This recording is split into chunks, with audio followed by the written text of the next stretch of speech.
क्या आपने कभी सोचा है कि अगर इस्लाम की बुनियाद रखने वाले अबू बकर सिद्दीक रज़ियल्लाहु अन्हु न होते तो आज इस उम्मत का क्या होता? क्या होता अगर खिलाफत की बागडोर किसी कमज़ोर इंसान के हाथ में चली जाती? क्या इस्लाम अपने सबसे बड़े इम्तिहान में कायम रह पाता?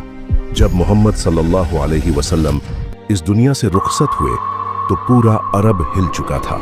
इस्लाम के दुश्मन सिर उठा चुके थे, मक्कार कौमें बगावत कर रही थीं और इस्लाम की जड़ें हिलाने की साजिशें रची जा रही थीं। लेकिन एक ऐसा शख्स था जिसने न सिर्फ इस्लाम को बचाया बल्कि उसे दुनिया की सबसे ताकतवर कौम बनाने की बुनियाद रखी। वो शख्स थे अबू बकर सिद्दीक रज़ियल्लाहु अन्हु, ऐसा लीडर जो जज्बे में शेर से बढ़कर, रहम में माँ से बढ़कर और फैसलों में पहाड़ से ज्यादा मजबूत था। कैसे उन्होंने बगावतों को कुचला, कैसे उन्होंने जाली नबियों की साजिशों को नेस्तनाबूद कर दिया, कैसे उन्होंने कुरान को हमेशा के लिए महफूज कर दिया। इस वीडियो में आप जानेंगे अबू बकर सिद्दीक रज़ियल्लाहु अन्हु के वो किस्से जो आपके ईमान को ताज़ा कर देंगे और आपको इस्लाम की हकीकी ताकत दिखाएंगे। तो वीडियो को पूरा देखिए क्योंकि जो कहानी अब शुरू होने वाली है वो इतिहास के सबसे सुनहरे सफ़हों में से एक है। चलिए शुरू करते हैं। हज़रत अबू बकर सिद्दीक रज़ियल्लाहु अन्हु का असली नाम अब्दुल्लाह था, लेकिन उन्हें ज़्यादातर सिद्दीक और अतीक के लक़ब से जाना जाता था। उनकी कुनियत उपनाम अबू बकर थी। उनके वालिद पिता का नाम उथमान था, मगर लोग उन्हें अबू कुहाफा के नाम से जानते थे। उनकी वालिदा माता का नाम सलमा था, जिन्हें उम्मुल खैर कहा जाता था। हज़रत अबू बकर सिद्दीक रज़ियल्लाहु अन्हु कुरैश कबीले के एक अहम शख्स थे। उनका ख़ानदानी नसब मोहम्मद सल्लल्लाहु अलैहि वसल्लम के ख़ानदान से छठे पूर्वज मुर्रा पर जाकर मिलता था। मोहम्मद सल्लल्लाहु अलैहि वसल्लम की पैदाइश के करीब 2 साल बाद हज़रत अबू बकर सिद्दीक रज़ियल्लाहु अन्हु पैदा हुए और तकरीबन उसी अंतराल में दोनों का विसाल इंतकाल हुआ। इसलिए उनकी उम्र भी मोहम्मद सल्लल्लाहु अलैहि वसल्लम की उम्र के बराबर रही। हज़रत अबू बकर सिद्दीक रज़ियल्लाहु अन्हु का रंग उजला और गोरा था। उनका जिस्म दुबला पतला और माथा चौड़ा था। उम्र बढ़ने के साथ साथ उनके बाल सफ़ेद हो गए थे, लेकिन वे मेहंदी और खिजाब ढाई लगाते थे। वे बेहद रहमदिल और सब्र करने वाले थे। कुरैश कबीले के सबसे सम्मानित और प्रतिष्ठित लोगों में से एक थे। उनके अंदर बुद्धिमानी, तजुर्बा, अक्लमंदी और बेहतरीन अखलाक चरित्र था। मक्का के लोग उनका बहुत एहतराम करते थे। जाहिलियत के दौर में जब समाज बुरी आदतों में डूबा हुआ था, तब भी हज़रत अबू बकर सिद्दीक रज़ियल्लाहु अन्हु एक ईमानदार, सच्चे और नेक इंसान थे। उनकी ख़ास खूबियों में ये शामिल हैं: वंशावली, नसब का गहरा ज्ञान। वे अरब के सबसे बड़े वंश विशेषज्ञ थे। कवि, शायर होने की खूबी। उनकी काव्य प्रतिभा बहुत अच्छी थी। धारा प्रवाह, वक्तृत्व कला। वे साफ, स्पष्ट और प्रभावी अंदाज में बोलने वाले शख्स थे। मिलनसार और दरिया दिल। वे अपनी बिरादरी में सबसे ज्यादा मशहूर, दोस्ताना मिजाज और मददगार इंसान थे। हज़रत अबू बकर सिद्दीक रज़ियल्लाहु अन्हु एक सफल व्यापारी थे। उनकी ईमानदारी, अमानतदारी और सूझबूझ की वजह से लोग उनसे दोस्ती करने की ख्वाहिश रखते थे। हैरत की बात यह थी कि जाहिलियत के ज़माने में भी उन्होंने कभी शराब नहीं पी, जो उनके पाक साफ किरदार की मिसाल है। वे बहुत दरिया दिल, दानशील थे और गरीबों मजलूमों की मदद करने में हमेशा आगे रहते थे।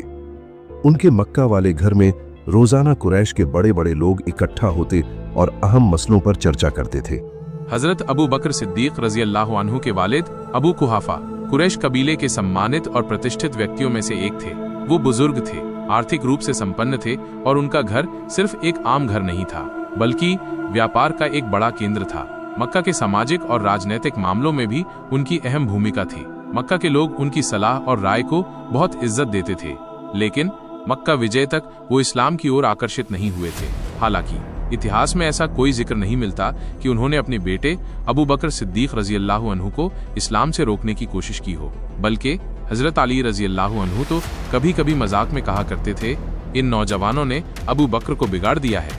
मक्का फतह हुआ तब हज़रत अबू कुहाफा मोहम्मद सल्लल्लाहु अलैहि वसल्लम की खिदमत में हाजिर हुए और इस्लाम कबूल कर लिया। उन्होंने हिजरी 14 में लगभग 100 वर्ष की उम्र में इस दुनिया से पर्दा कर लिया। बुढ़ापे में उनकी नज़र भी चली गई थी, लेकिन उनकी माता उम्मुल खैर वो उन खुशनसीब लोगों में से थीं जिन्होंने मक्का के शुरुआती दौर में ही इस्लाम कबूल कर लिया था। वो दारुल अरकम में इस्लाम स्वीकार करने वालों में से थीं।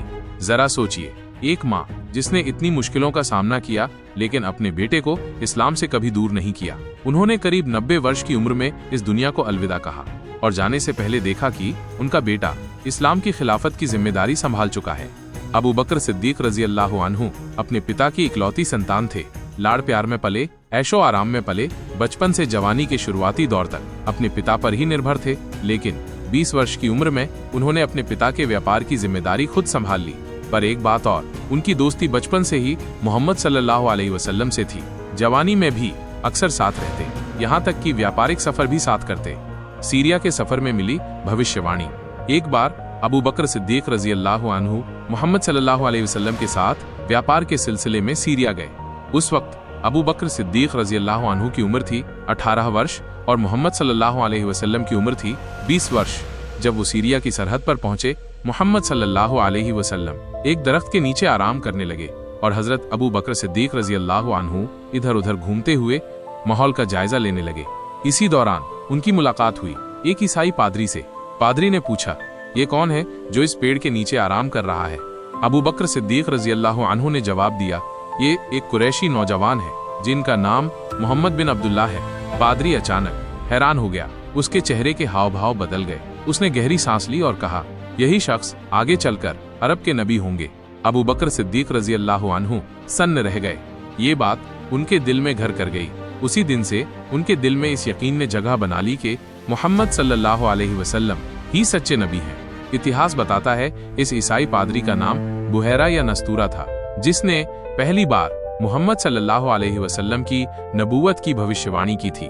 और फिर जो हुआ वो पूरी दुनिया ने देखा। जब मोहम्मद सल्लल्लाहु अलैहि वसल्लम ने नबूवत का ऐलान किया तो मक्का में हंगामा मच गया। वहाँ के बड़े बड़े सरदार, अमीर और प्रभावशाली लोग उनकी मुखालफत में लग गए। अगली वीडियो में जानिए कि इसके बाद क्या हुआ और मक्का के हालात कैसे बदले। इसके लिए अभी सब्सक्राइब कर दें ताकि आप अगला हिस्सा मिस न करें।